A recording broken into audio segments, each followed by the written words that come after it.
Is this reversible? അതായത് ഒരു കുഞ്ഞ് ഓട്ടിസ്റ്റിക് ആണ് എന്ന് മനസ്സിലായി കഴിഞ്ഞാൽ he or she are they gonna B autistic for ever? അങ്ങനെയുണ്ടോ?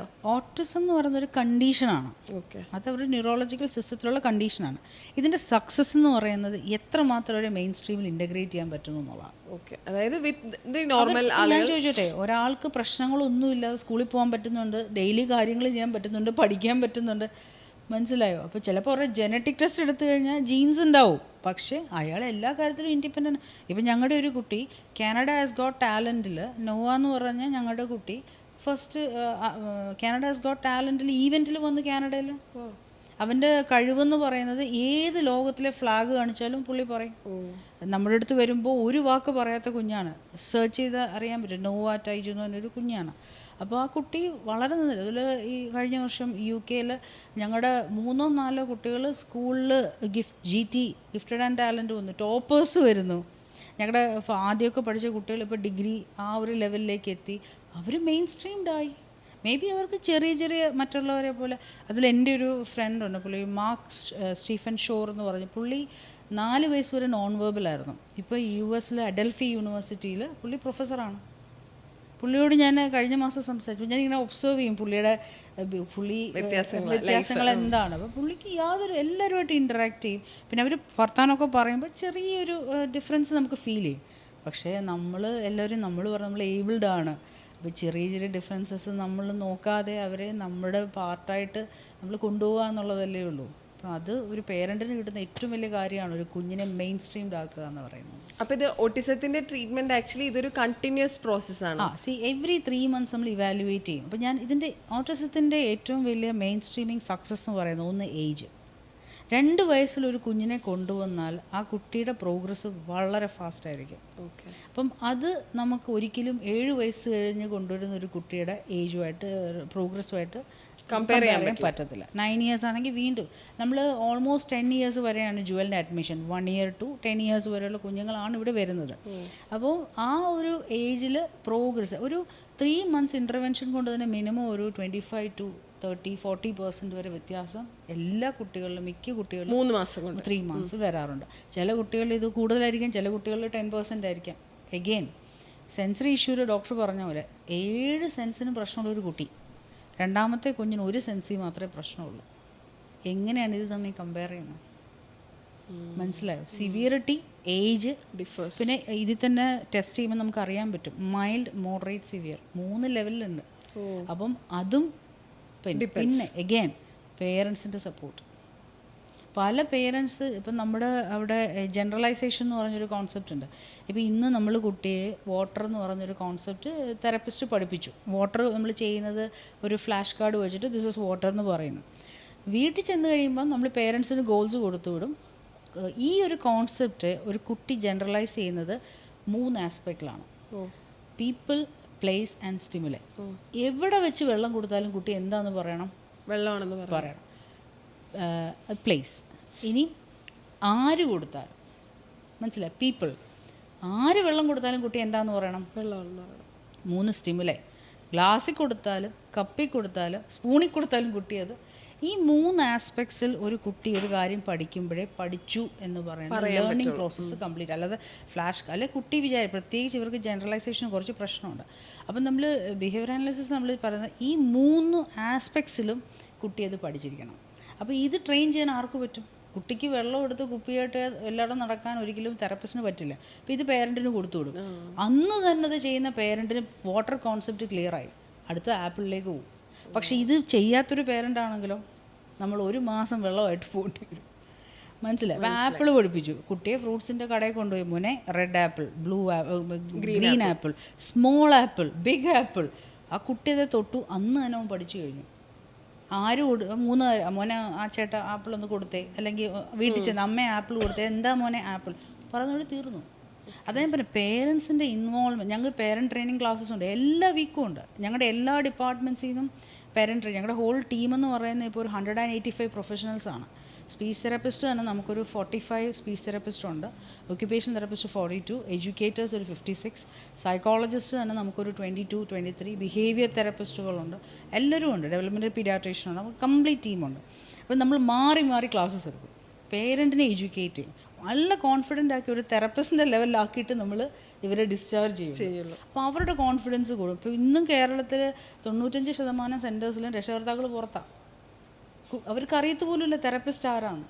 അകത്ത് കയറ്റിവിടും. പക്ഷെ അതുകൊണ്ട് ഒരു പ്രയോജനം ഇല്ലെന്നാണ് എനിക്ക് തോന്നുന്നത്. കാരണം രക്ഷകർത്താവ് അറിയണം ഡെയിലി എന്ത് എഫേർട്ട്, ഒന്ന് കുഞ്ഞിൻ്റെ സേഫ്റ്റി, രണ്ട് എന്ത് എഫേർട്ട് എൻ്റെ തെറപ്പിസ്റ്റ് കുഞ്ഞിന് വേണ്ടി ഇടുന്നു. കാരണം കുഞ്ഞിൻ്റെ ഗോൾഡൻ ഏജ് ആണ് ആ 3 to 5 years എന്ന് പറയുന്നത്. അതിനുള്ളിൽ എന്തൊക്കെ നിങ്ങൾക്ക് ചെയ്യാമോ അത് ഏറ്റവും ബെസ്റ്റായിട്ട് കുഞ്ഞിന് കൊടുക്കുക.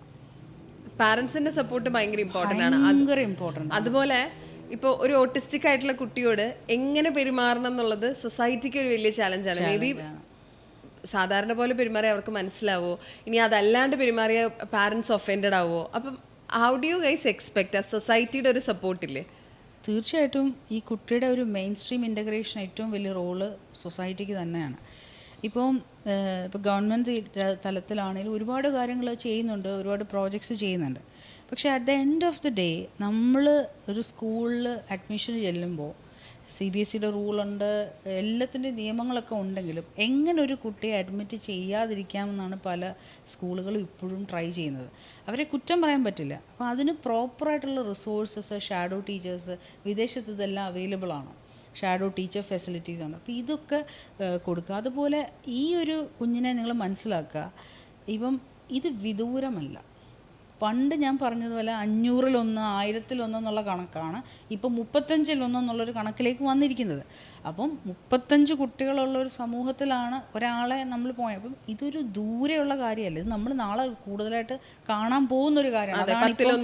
പ്രത്യേകിച്ച് കോവിഡ് കഴിഞ്ഞതിന് ശേഷം ഇതിൻ്റെ നമ്പർ ഓൺ ദ റൈസ് ആണ്. അപ്പം നമ്മൾ കോവിഡ് അഫക്റ്റ് ചെയ്തിട്ടുണ്ട്. ഈ കുട്ടികൾക്ക് ടാബ് കൂടി, സ്ക്രീൻ ടൈം ഇതിനൊരു വലിയ പ്രശ്നമാണ്. ശരിക്കും കനേഡിയൻ പീഡിയാട്രിക് അസോസിയേഷൻ പറയുന്നത് 2 വയസ്സ് വരെ കുട്ടികൾക്ക് മൊബൈൽ കാണിക്കാൻ പാടില്ല. 2 to 5 അത് ചെയ്യുന്നുണ്ടെങ്കിൽ കുട്ടിയുടെ ന്യൂറോ മെച്ചുറേഷൻ എഫക്റ്റ് ചെയ്തു. ബ്രെയിനിൽ കണക്ഷൻസ് ഉണ്ടാവില്ല. ഐസിന് പ്രശ്നം. കുട്ടികളുടെ ഏറ്റവും കൂടുതൽ എഫക്റ്റ് ചെയ്യുന്നൊരു കാര്യമാണ് സ്ക്രീൻ കുട്ടിക്കുള്ളതല്ല. 2 to 5 years വരെ half an hour to 1 hour a day, including video call with relative എന്നാണ് പറയുന്നത്. 5 to 7 years 1.5 hours a day, 7 to 9 maximum 2 hours. ഇതാണ് അലോട്ടഡ്. ജുവലിൽ വരുന്ന അസസ്മെൻറ്റുകാർ 1 വയസ്സുകാരൻ ഭക്ഷണം കഴിക്കുമ്പോൾ ഉൾപ്പെടെയുള്ള സമയം കുഞ്ഞ് ഉണർന്നിരിക്കുന്ന ഫുൾ ടൈം സ്ക്രീനിലാണ്. അപ്പം നമ്മൾ എല്ലാവരും പറയും അത് ചെയ്യാതിരിക്കാൻ പറ്റുമോ, ഭക്ഷണം കഴിപ്പിക്കുന്നത് എങ്ങനെയാണ്. പണ്ടുള്ളവർ ചെയ്തിരുന്നു. ഒരു കാർട്ടൂൺസ്, ഇപ്പോൾ റെസ്റ്റോറൻറ്റ്സിലൊക്കെ പോയാൽ അച്ഛൻ്റെ 4 പേരുടെ കയ്യിലും സ്ക്രീനാണ്. പക്ഷേ നമ്മളിത് മനസ്സിലാക്കണം, നമ്മളെ അല്ല ഇത് എഫക്റ്റ് ചെയ്യുന്നത്. നിങ്ങൾ കാരണം ഈ ലോകത്ത് ജനിച്ച് വീണ ഒരു കുഞ്ഞിൻ്റെ ഡെവലപ്മെൻറ്റിനെയാണ് അത് എഫക്റ്റ് ചെയ്യുന്നത്. അതുകൊണ്ടല്ലേ ഇത്രയും ഡിലേസ് പണ്ടത്തെ ജനറേഷനിൽ ഇല്ലായിരുന്നു. നമ്മളത് അക്സെപ്റ്റ് ചെയ്യേണ്ട ഒരു ഫാക്ടറാണ് കോവിഡ്, സ്ക്രീൻ ടൈം. അതല്ലാണ്ട് ഓട്ടിസത്തിന് കാരണമാകുന്ന കാര്യങ്ങൾ എന്തൊക്കെയാണ്? ജനറ്റിക് ഫാക്ടേഴ്സ് എടുത്താൽ 2 ഓട്ടിസം ഉള്ളൊരു കല്യാണം കഴിച്ചാൽ ഉണ്ടാവുന്ന കുഞ്ഞിന് ഓട്ടിസം ഉണ്ടാവാനുള്ള സാധ്യത വളരെ കൂടുതലാണ്. അപ്പം ജനറ്റിക് ഫാക്ടേഴ്സ് ഉണ്ട്, ഡെഫിനറ്റ്ലി ഉണ്ട്. പിന്നെ ശരിക്കും പലതും ഡിലേസ് ആയിട്ട് തെറ്റിദ്ധരിക്കപ്പെടുവാണ്. അപ്പോൾ ചില കുട്ടികൾ സംസാരിക്കുന്നില്ല. അപ്പോൾ ഇമീഡിയറ്റ്ലി ആരെങ്കിലും പറയും ഓട്ടിസം എന്ന് പറയും. പക്ഷേ ഓട്ടിസ്റ്റിക് ആയിരിക്കത്തില്ല, ഡിലേ ആയിരിക്കും. ഈ ഡിലേയും ഓട്ടിസവും തമ്മിൽ വ്യത്യാസമുണ്ട്.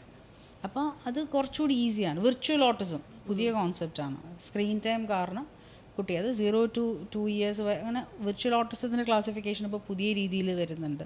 സ്ക്രീൻ ടൈം ഇത്ര മണിക്കൂറിൽ കൂടുതലാണെങ്കിൽ അതിനെ വിർച്വൽ ഓട്ടിസമായിട്ട് കണക്കാക്കാം. അതിൻ്റെ ഡെഫിനിഷൻസ് ഇപ്പോൾ വരുന്നതേ ഉള്ളൂ.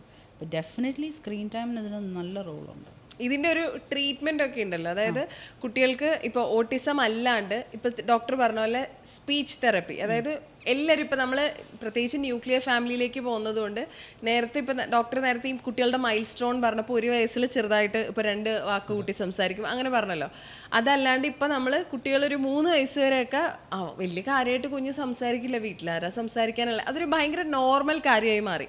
അപ്പം അതിന് വളരെ ഇപ്പോൾ എൻ്റെ ഒരു ഫ്രണ്ടൊക്കെ അതൊരു 7-8 വയസ്സുള്ള കുട്ടീനെ ആള് സംസാരിച്ചപ്പോഴാണ് മനസ്സിലാകുന്നത് കൊച്ചിന് സ്പീച്ചിന് എന്തോ പ്രശ്നമുണ്ടെന്ന്. അപ്പോഴാണ് കൊണ്ട് സ്പീച്ച് തെറാപ്പിക്ക് ചേർക്കുന്നത്. അതുവരെ കൊച്ച് പ്രോപ്പറായിട്ട് സംസാരിക്കത്തേ ഇല്ലായിരുന്നു.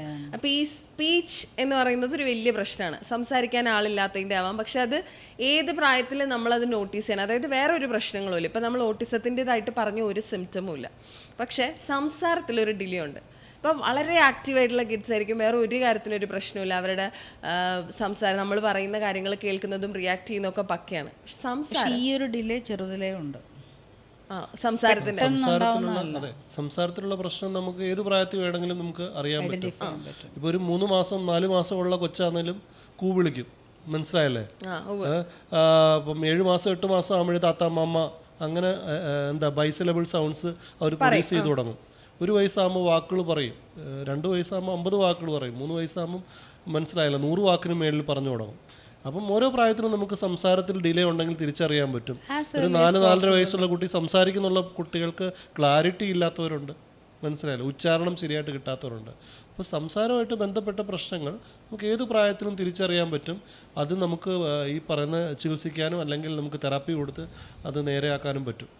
അപ്പോൾ പക്ഷേ അത് സംസാരം എന്ന് പറയുന്നത് ചിലപ്പം കുഞ്ഞിപ്പോൾ 4.5 വയസ്സുള്ളൊരു കുഞ്ഞിനെ സംസാരിക്കുന്നില്ല, പ്രായത്തിനനുസരിച്ച് സംസാരിക്കുന്നില്ലെന്ന് പറയുന്നുണ്ടെങ്കിൽ സ്പീച്ച് എന്ന് പറയുന്നത് ഡിലേ ആകാൻ എന്താണ് കാരണം എന്നോടുകൂടെ നമ്മൾ തിരിച്ച് കണ്ട ചിലപ്പോൾ കുട്ടിക്ക് ശ്രദ്ധയില്ലാഞ്ഞിട്ടാവാം, അല്ലെങ്കിൽ മറ്റെന്തെങ്കിലും എന്താണ് അതിൻ്റെ അണ്ടർലൈങ് റീസൺ എന്താണെന്ന് കണ്ടെത്തി അതിനുള്ള ട്രീറ്റ്മെൻറ്റും നമ്മൾ അതിനോടൊപ്പം കൊടുക്കണം. ഓക്കെ, അതിന് സ്പീച്ച് തെറാപ്പി മതിയോ? സ്പീച്ച് തെറാപ്പി ചില കേസുകളിൽ സ്പീച്ച് തെറാപ്പി മാത്രം മതിയാവും. മനസ്സിൽ സ്റ്റിമുലേഷൻ്റെ കുറവുകൊണ്ട് മാത്രമായിരിക്കാം, മനസ്സിലല്ലേ, ക്ലാരിറ്റി പ്രോബ്ലം മാത്രമായിരിക്കും, മനസ്സിലായില്ലേ? പക്ഷേ ചില കുട്ടികൾക്ക് സ്പീച്ച് തെറാപ്പിയോടൊപ്പം നമ്മൾ ഈ പറയുന്ന സെൻസറി ഇൻ്റഗ്രേഷൻ തെറാപ്പിയും കൊടുക്കേണ്ടി വരും, അല്ലെങ്കിൽ സ്പീച്ച് തെറാപ്പിയോടൊപ്പം നമ്മൾ ബിഹേവിയർ തെറാപ്പിയും കൊടുക്കേണ്ടി വന്നേക്കാം. അത് കുഞ്ഞിൻ്റെ സംസാരം ഡിലേ ആകാനുള്ള ശരിയായ റീസൺ എന്താണെന്ന് കണ്ടെത്തിയാൽ മാത്രമേ നമുക്ക് പറയാൻ പറ്റുള്ളൂ സ്പീച്ച് തെറാപ്പി മാത്രമാണോ അതിനോടൊപ്പം കോമ്പിനേഷൻ ഓഫ് തെറാപ്പീസ് കൊടുക്കണോ വേണ്ടതെന്ന്. ഓക്കെ, അപ്പോൾ സ്പീച്ച് തെറാപ്പി മാത്രമായിട്ട് ജുവൽ അവൈലബിൾ ആണോ? തീർച്ചയായിട്ടും. അപ്പം ജുവലിന്റെ ഒരു സർവീസസ് എന്തൊക്കെയാണ്? ഇത്രയും വർഷത്തെ സർവീസസ്. ജുവലിന്റെ ഫൗണ്ടറാണ് ജുവൽ ഒരു ചൈൽഡ് ഡെവലപ്മെന്റ് സെന്റർ ആണ്. ഒരു ഓട്ടിസം ഉള്ള കുട്ടികൾക്ക് വേണ്ടി മാത്രമുള്ള ഒരു സെന്റർ അല്ല. എന്ത് തരത്തിലുള്ള ഡെവലപ്മെന്റൽ നീഡുള്ള ഒരു കുട്ടിയാണെങ്കിലും നമ്മൾ അവർക്ക് വേണ്ടുന്ന കെയർ അല്ലെങ്കിൽ ട്രീറ്റ്മെൻറ്റ് കൊടുക്കും. അത് സ്കൂളിൽ പോകുന്ന ഞങ്ങൾക്കിവിടെ വരുന്ന 95% കുട്ടികളും മെയിൻ സ്ട്രീം സ്കൂളിൽ തന്നെ പോകുന്നവരാണ്. സ്കൂൾ ബസ്സിൽ ഇറങ്ങുന്ന കുട്ടികൾ പോലും ഉണ്ട്. കുട്ടികളോട് പറഞ്ഞിട്ടിറങ്ങും, എടാ എനിക്ക് സ്പീച്ചിന് ഒരു ഇച്ചിരി പ്രശ്നം ശരിയാക്കിയിട്ട് വരട്ടെ. ഉച്ചയ്ക്ക് അങ്ങനെ വന്ന് ബസ്സിൽ ഇറങ്ങുന്ന പിള്ളേരുണ്ട്, മനസ്സിലായി. അപ്പൊ അതൊരു ഉച്ച കഴിഞ്ഞ് വരുന്ന പിള്ളേർ കംപ്ലീറ്റ് സ്കൂൾ ഗോയിങ്. ചോദിക്കുമ്പോഴാ പറഞ്ഞത് ഇച്ചിരി പ്രശ്നമുള്ള ഒന്ന് ശരിയാക്കിയിട്ട് വരട്ടെ. അപ്പൊ അതുപോലെ ഡിസ്ലെക്സിയ, ഡിസ്ഗ്രാഫിയ, ഡിസ്കാൽക്കുലിയ, മാത്സ് പഠിക്കാൻ പാട്, പടം വരയ്ക്കാം, ലേണിംഗ് ഡിസബിലിറ്റീസ് അണ്ടറിൽ വരും. ശരിയായിട്ട് കളിക്കാൻ പറ്റാത്ത കുട്ടികൾ, ശരിയായിട്ട് ഒറ്റക്കാലിൽ ഹോപ്പ് ചെയ്യാൻ പറ്റുന്നില്ല, ജമ്പ് ചെയ്യാൻ പറ്റുന്നില്ല, മനസ്സിലായല്ലേ? I was about to ask you who all can come to you എന്ന്. പക്ഷേ ഇതിപ്പോ എല്ലാ കുട്ടികൾക്കും മനസ്സിലായി. അതിൽ ഞങ്ങളുടെ കുട്ടികൾ കഴിഞ്ഞ പ്രാവശ്യം ഇപ്പോൾ സ്വിമ്മിങ് ചാമ്പ്യനാണ് നമ്മുടെ ഒരു കുട്ടി.